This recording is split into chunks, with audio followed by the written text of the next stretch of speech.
Now, the next step I'd like to do is make another selection and adjust the face itself. And some people might say it's some big no-no. We're changing the actual characteristics of the model, but it won't be noticeable unless you've seen you see the before and after. Let's go ahead and click the warp tool.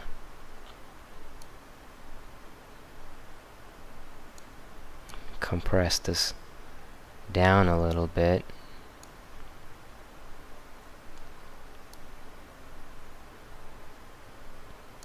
Something like this looks good to me. Let's go ahead and click OK. Let it do its thing. And basically the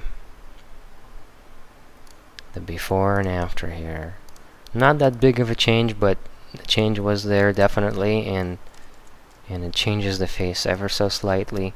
Let's go ahead and fix this area over here, and I'll go ahead and let me see if the history brush will allow me to do that. Yep, okay, so let's go ahead and select our history state right before we did the warp tool, and then we should be able to take that gap out that I created pretty simply just by dragging across here.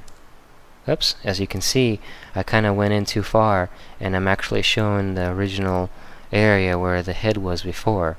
So let's go back on one state. Let's make my brush smaller, since it does have a soft edge brush, so that way it doesn't pull up some of that information, since it's so close to our adjustment. There we go. Got that taken care of.